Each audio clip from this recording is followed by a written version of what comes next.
Europe America का साथ छोड़ के क्यों जा रहा है? उसके पीछे का मेन कारण ये है क्योंकि आर्कटिक रीजन ओपन हो रहा है।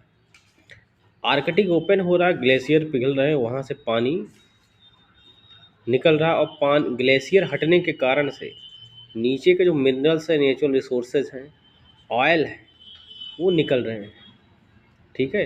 ये जो बाल्टिक कंट्रियाँ ऊपर हैं, फिनलैंड है, स्वीडन है, ठीक है, और बाकी जो अदर बेनालक्स कंट्रीज़ हैं, नीदरलैंड हुआ, लग्जमबर्ग हुआ, इस साइड ऊपर वाला पूरा नॉर्वे, स्वीडन, तो यहाँ पे जो तेल की मात्रा है और नेचुरल गैस की मात्रा वो बढ़ने वाली है। यूरोप मेनली अमेरिका पे डिपेंडेंट क्यों होना चाहता था? एक तो नाटो था और दूसरा सबसे बड़ा रीजन था gas, oil, natural gas, oil और क्रिटिकल मिनरल्स। इसके लिए यूरोप उसके ऊपर डिपेंड होना चाहता था या फिर डिपेंड रहता था, या फिर रसिया पे डिपेंड है, ठीक है, ऑयल नेचुरल गैस के लिए। सो अब जो है आर्कटिक रीजन धीरे धीरे ओपन हो रहा है। रसिया यूक्रेन का एक्चुअली में युद्ध भी इसी कारण से हो रहा है क्योंकि आर्कटिक रीजन खुल रहा है।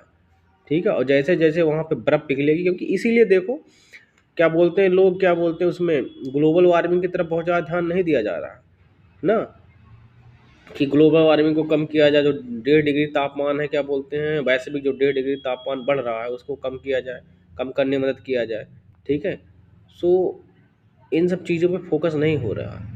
उसके पीछे का मेन रीज़न यही है क्योंकि जब ग्लेशियर पिघलेगा उसके नीचे के जो क्रिटिकल मिनरल्स हैं वो निकल के बाहर आएंगे, नेचुरल गैस, ऑयल, वो निकल के बाहर आएंगे और इससे बहुत ढेर सारा फंड और क्या बोलते हैं पैसा कमाया जाएगा।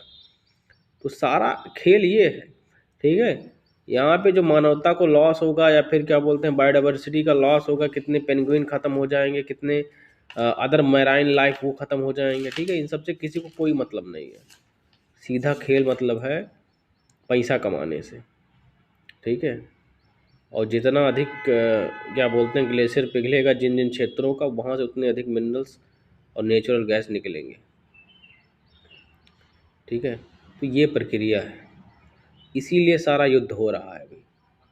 उस युद्ध होने के पीछे का मेन कारण यही है। अभी और होंगे। अभी अमेरिका ग्रीनलैंड पे चढ़ाई करेगा क्योंकि अमेरिका अब ईरान में थक चुका है, वो वहाँ से निकलेगा, कुछ ना कुछ समझौता करेगा, वहाँ से निकलेगा। अब पहला उसका हमला होगा क्यूबा पे, क्योंकि क्यूबा से काफ़ी दिन से खपा हुआ बैठा हुआ है ना, क्यूबा मिसाइल क्राइसिस।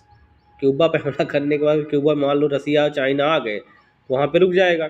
उसके बाद उसका क्या बोलते हैं निशाना ग्रीनलैंड ही होगा, क्योंकि अमेरिका में मिड टर्म इलेक्शन है। ठीक है।